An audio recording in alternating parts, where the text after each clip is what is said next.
Hey guys, welcome back to Operation Pixel. How's it going? How's it going? I hope it's going good. That'd be nice. That would be the optimal, the ideal situation for anyone who's watching this. So I decided I wanted to go grab this puzzle piece thing because it's way out of the way from everything else. I'm not sure if I cleared this area out before and just missed this one, or if it's just normally this far out of the way. Oh, that guy's sneaking. Good luck, man. So I want to grab this thingy out here. And then I think I'm going to go do the south side of the map. Just because I like to clean things up in a orderly, sensible fashion. Sensible fashion. And I'll just save that northern fortress for last, because the other big northern fortress thing I did last time, it took a little while. Okay, so there's that. And we're gonna go. What's this locked? Oh, I need the pin in place ability. Oh man, I didn't want to buy that one. So here's the thing: is I'm tempted to fast travel, but the last time I did fast traveling, the game crashed a couple times. That was back in like episode 42. But I'll give it a go, just because it'll save some time. I don't like wasting time. We'll see what happens. If it becomes a regular problem, then that'll be an issue. Oh right, I wanted to look at the skills. Not the runes, upgrades. I do have 2 ability points. I was hoping to save them for the next tier, but the next tier is still a little ways off. So they want me to get pin in place here. So I can just immobilize people. Use my valuable elf shots to immobilize people. Yep. Because that's what I want to use my arrows for. Sticking people to the ground. I imagine it could be useful. You know, I could use it to, like, brand people or something. But it's just, if I could shoot my arrows, I'd rather get the headshots. I haven't checked my runes in a while either. I'll do that maybe between episodes later. I feel like looking through menus. If there's one part of this game that's gonna be boring to watch, it's gonna be looking through menus. Okay, so we've got this relic right here. Let's see what this one is. It's a whetstone. Among the millions of volcanic rocks to be found within the mountainous borders of Mordor, this stone is unique. It is a dwarven whetstone, used to sharpen axes, knives, and swords to a keen edge that will cut through even the toughest Uruk armor or the stony skin of a troll. It's the keen edge what cuts the mountain, as the saying goes. Whoever the stone's user was, he was most thorough in his efforts. Boom. Keep sharpening. You've got to hone your axe until its edge can split one of your beard hairs in two. Oh, it's sharp enough to kill a growl. Now pass me the pipe. Sharp enough ain't what the hunt's about, little brother. You've got to learn to respect the hunt. A keen blade for a clean kill. Without respect for the beast, we're no better than the orcs. Now, let's give her a taste. For Durin, give a dwarf fair warning when you yank hairs from his beard. Look at this, Torvin. Split the hair in two. There's hope for you. Oh, yet. it's Torvin's brother. Bummer what happened to him, but you know, that's life in Mordor. That dwarf knows no fear. I don't know if he's brave or stupid, or both. He has no fear of death, but there are many worse things than death waiting in Mordor. Wow, so edgy. Alright, let's go get that puzzle piece. Oh, apparently I missed a relic thing over there. I don't know if missed is the right term. Like, it's kind of interesting, because if you select one of these towers, it shows like a large area, right? Which includes that thing. But then if you just move the little cursor thingy here, it's like there's little subsectors. So, you know, whatever. I'll get the stuff. It's only a matter of time. Hehehe. Just sitting there laughing at a guy on a bridge. And now he works for me.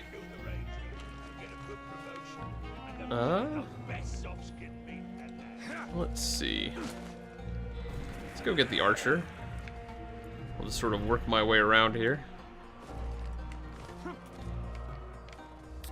Do. Like, I haven't actually been checking the EXP, because I'm curious if I get more EXP for branding people, or for, like, killing them. Maybe it's even the same. I don't know. Did I knock him down when I jumped off? Looks like it. What a doofus.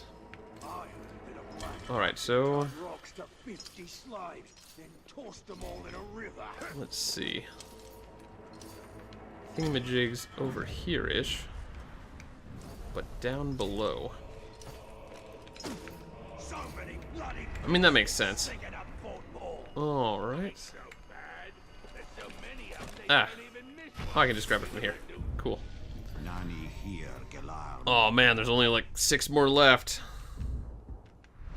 I don't know what completing that does, but as someone who collects things in video games, almost there. So I notice there's a relic nearby. It's pretty far up there. Alright.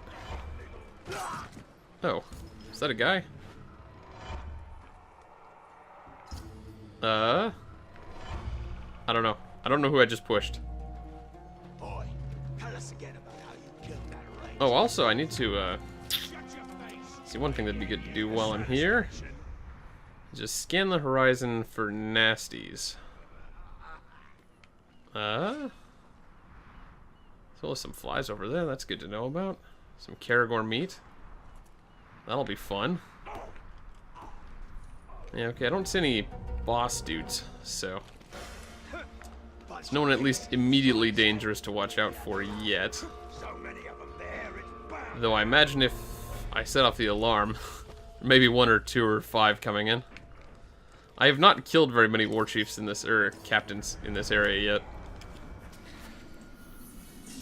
Alright, what's this one? Broken staff. Some great force has rent this wizard staff asunder. Fashioned from a sapling, this gnarled staff served as a walking stick, magical rod, and weapon for a wandering wizard. What became of its owner and how it was broken is a mystery. Yeah, I'll agree, because as far as I know, there's only like 5 or 6 wizards in the entirety of Lord of the Rings. Funny thing that they told us their names plenty of times, but we all forgot. To a man, we forgot. It was like they didn't want us remembering.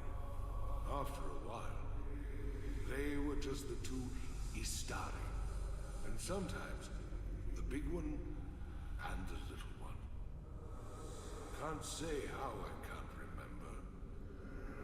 I remember the bigger one telling us stories of a goblin city, of a man who could turn himself into a bear, of the time when, well, I guess it didn't matter too much to him that some of his stories needed some cleaning up, or would scare a dead man out of his grave. When the bigger one left, he took his cane, but he left a walking stick behind, with all these little notches cut into it. He was keeping track of something for sure. So, this reminds me of 2 things. So, I don't know a lot about Lord of the Rings, but like I said, I'm pretty sure there's only like 6 wizards. And for some reason, they're all devoted to colors. Like Gandalf the Grey, and then later Gandalf the White. Saruman was also white. Then there was Radagast the Brown. I think there was also, like, when I looked into it, there was like 2 blue wizards. And so I thought for a moment that maybe that's what this was. And we found that fortune-telling board thing a little while back, and they mentioned two people, and the smaller one had the little board thing. But So I thought maybe this was like they were talking about the Blue Wizards or something, like maybe that they were relevant here. But then they started talking about the Goblin City and the man who could turn himself into a bear, and it's like, it sounds like they're describing The Hobbit. At least the movie in The Hobbit. I'm actually not all that familiar. I'm somewhat ashamed to say that I'm not that familiar with the book The Hobbit. I actually haven't read any of the books. It's not entirely true. I read most of Two Towers, I think. Like after Fellowship of the Ring came out, I got interested in Lord of the Rings, and then I wanted to read what came next. These wizards, the Istari, how do you know them? Is their power greater than yours? I have not yet been tested against them.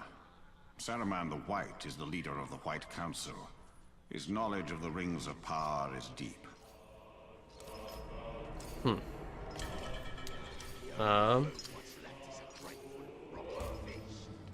Let's see. I wanted to use the zip line. Where's the zip line? There he is. Nope, there's an archer right there.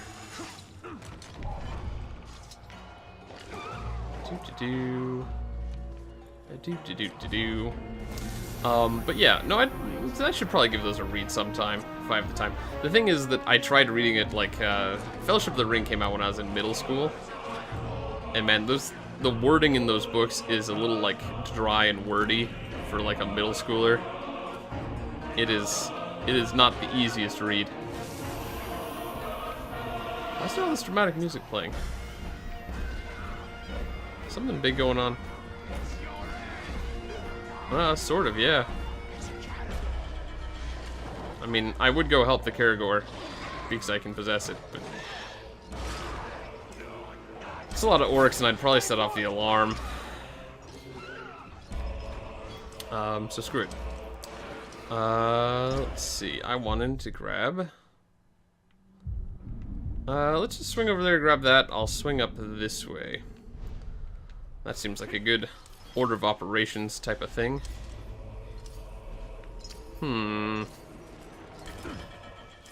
Question's always how to navigate these rooftops. Because obviously if I travel along the ground, I'm gonna get spotted. And sure, I'm getting pretty good at murder these days, but...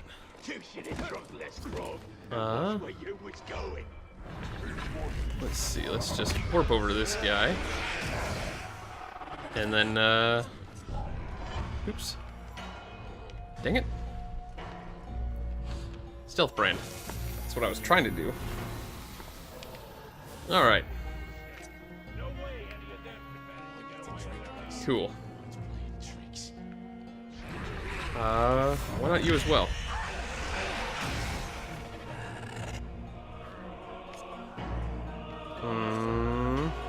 Whenever you're ready, man.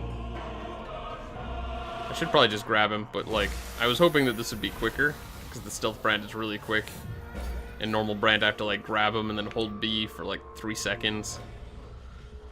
I just hoped maybe it would be quicker. Doesn't seem to be the case. What a bummer. Okay, that is another orc over there. Okay, it's down below anyway, so I don't need to deal with those guys. Alright. So we'll just sneak on over and in. Yeah. Let's see what we got this time. Apothecary Jar. This jar once held the elixir which sustains and corrupts the Queen of the Shore. Oh, once held the elixir. Does not now. When Marwen awoke screaming from nightmares, showing her the Tower of Sauron approaching the Nirn, she sought wisdom. She traveled to the Grey Mountain seeking answers. When she returned, she brought the elixir with her, and under its influence she spent many hours staring into the sacred flame. In it she heard a calming voice, and found hope for her people, if not for herself. I thought maybe this was like, strangely, some key item I just randomly stumbled onto. I was like, oh, I can go save her now from the corruption. The north collapses upon us. The Tower of Nightmare builds in Norman. The Nameless One returns. Mother, take this.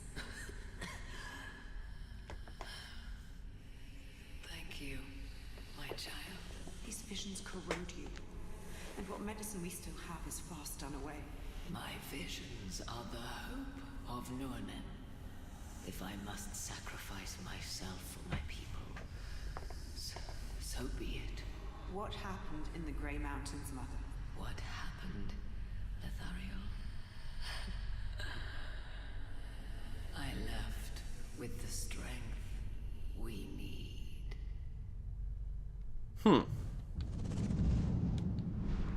I still think something's up with her. Information can be dangerous. The difference between poison and medicine is often in the dose. That's very true. Alright, so next target is the next artifact. Let's just jog on over there then. Maybe sneak up on this orc on the way. Ha ha ha ha. You now work for me. How do you feel about that? Yeah, so stuff and things. I don't know. Lord of the Rings is kind of an interesting world. It's a very, very lore-filled setting with a lot of kind of strange depth. I don't know. It's bizarre. It's interesting. Interesting and bizarre. Alright, I found a cook's knife. Very exciting after all these ancient relics and artifacts. Importance. Let's see. This Sigil Knife, or maybe Sigil is just a name for this type of knife, I don't know, has seen much use. Originally, it served an important ceremonial function by preparing ritual feasts. However, since the invasion of Nirn by the Uruks, every blade that can be turned into a weapon has been used by the tribesmen in their resistance. The owner of this knife held it defiantly until the end. Cool. Here, take this. I want someone watching over Queen Marwen at all times. I'm afraid she may do harm to herself. Now go. Mother, what is happening to you? Is this gift worth the price you are paying? The end of darkness is worth whatever price. Such is the spirit of Nurnen, Lethariel. Nurnen needs you, Mother. These visions do not bring us enough benefit to befit your loss. But they do, my child. I have seen a vision of the Ringmaker, Celebrimbor himself. It is through him alone that Nurnen may be saved. We'll see about that. I'm here too. This land is rich and green, but there is a sickness on it. These waters are bitter, and the creatures within them foul. But they will feed Sauron's war machine. I was just thinking about the kind of strange irony of it. Because when I said I'm here too, I was meaning Talion, and then I realized that you could use that to refer to me as the player as well.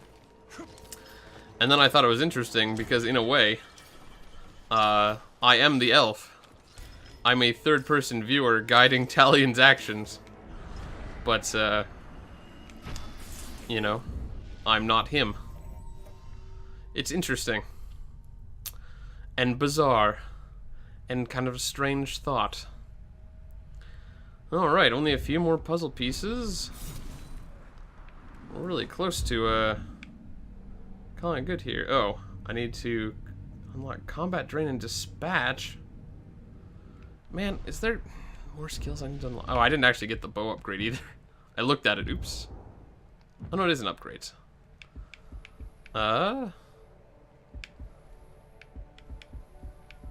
Do I? Can I just not get those yet? Oh, I think it mentioned, wasn't Dispatch one of the ones it just told me I needed? Yeah, I think it said Combat Drain and Dispatch. So I actually need to get to the highest rank to even do that sword challenge. Okay. Let's just move the map over. Yeah, I need Dispatch. Okay, so I need to get to the highest tier before I can initiate that one. So I'm gonna have to put that one off for now. But I can still do the dagger one. And I suppose next time on Operation Pixel, I will.